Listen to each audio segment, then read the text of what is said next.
Setelah ada kesepakatan untuk menghabisi Rasulullah, artinya kesepakatan orang Quraisy itu untuk membunuh Rasulullah, Jibril turun kepada Rasulullah untuk membawakan wahyu dari Allah sambil mengatakan bahwa ada persekongkolan pihak Quraisy itu, ya.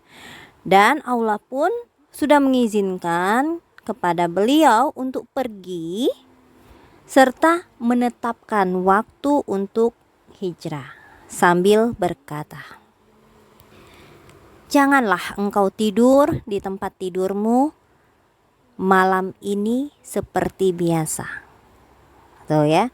Jadi ada wahyu yang disampaikan pada Rasulullah bahwa malam itu beliau itu akan hijrah.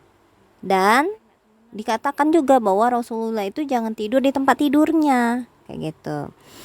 Pada tengah hari, Nabi menemui Abu Bakar agar menyertainya dalam berhijrah.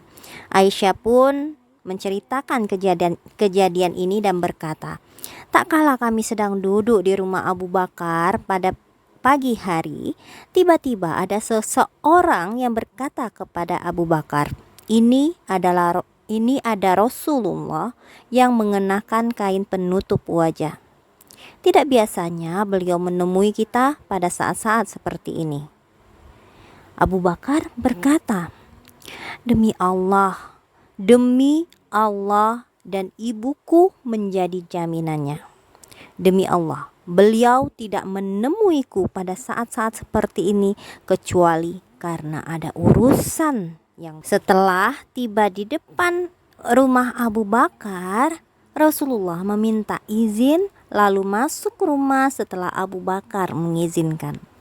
Rasulullah bersabda kepada Abu Bakar, "Pergilah dari tempatmu ini." Katanya maksudnya pergi dari rumahnya ngikuti Rasulullah, ya, maksudnya itu. Abu Bakar berkata, "Ini suatu kehendak yang justru bisa mengakibatkan kematian. Demi ayahku dan menjadi jaminanmu, wahai Rasulullah," kata Abu Bakar. Beliau bersabda, "Aku sudah diizinkan pergi." Lalu Abu Bakar berkata kembali, sangkinnya Rasulullah itu dengan Rasulullah itu sebegitunya cintanya. Jadi mereka itu orang-orang dulu itu jaminan untuk menyatakan apa yang dikatakannya, yaitu adalah kedua orang tuanya, orang-orang yang dicintainya, ya.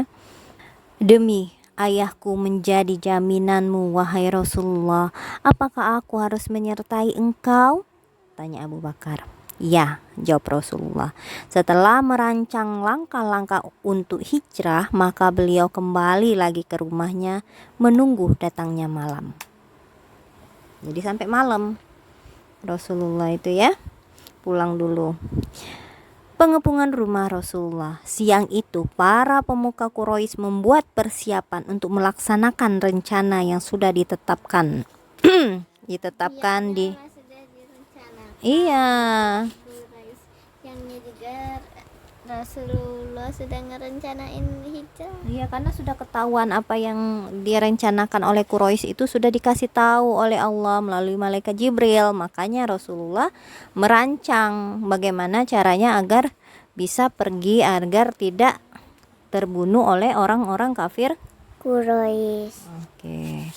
Nah, ya, mereka yang merencanakan persiapan untuk melakukan pembunuhan pada Rasulullah tadi adalah orang-orang yang ada di Darun Nadwah kemarin, ya. Ada 12 orang, ya.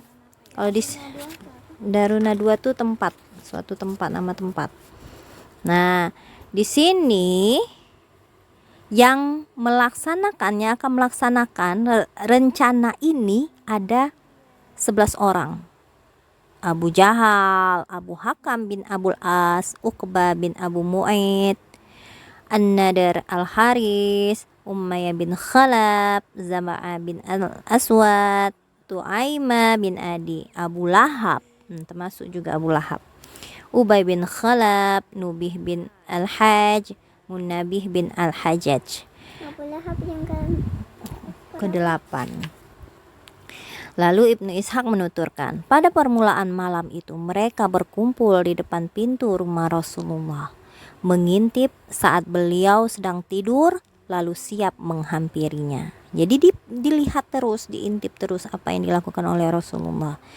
Mereka yakin rencana ini akan berjalan mulus, hingga Abu Jahal berdiri dengan sombongnya.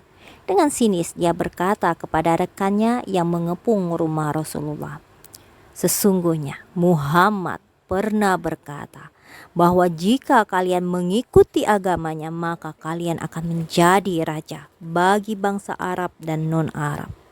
Kemudian kalian akan menjadi raja kemudian kalian akan dibangkitkan lagi setelah mati. Lalu di sana ada taman-taman seperti di Yordan. Jika kalian tidak, ya cantik, taman yang cantik namanya tamannya, penuh dengan bunga kayak gitu ya. Jika kalian tidak melaksanakannya, maka kalianlah yang akan mati. Kemudian kalian dibangkitkan setelah itu, dan di sana ada api yang membakar kalian. Ini kata Abu Jahal. Jahat sekali Abu Jahal ini, orang yang paling jahat di Quraisy itu ya. Seperti yang sudah dirancang, rencana itu akan dilaksanakan pada tengah malam.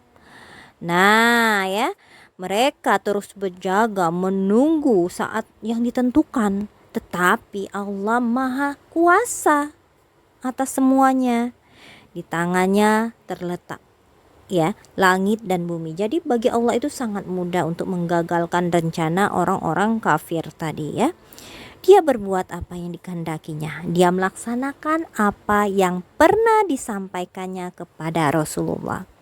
Nah, ini perkataan Allah yang disampaikan kepada Rasulullah melalui malaikat Jibril. Surat Al-Anfal ayat 30. Wa is yamkuru bikalladzina kafaru biyushbituka aw yaqtuluka aw yukhriju wa yamkuruna wa yamkurullah wallahu khairul makirin. Dan ingatlah ketika orang kafir Quraisy memikirkan daya upaya terhadapmu untuk menangkap dan memenjarakanmu atau membunuhmu atau mengusirmu, mereka memikirkan tipu daya itu, dan Allah sebaik-baik pembalas tipu daya. Betul, Allah akan membalas dan Allah pun akan melakukan bagaimana cara untuk menghindari Rasulullah dari serangan orang-orang kafir Quraisy, yaitu dengan cara memberitahukan dulu rahasia yang telah mereka rencanakan di Darun Nadwa ya.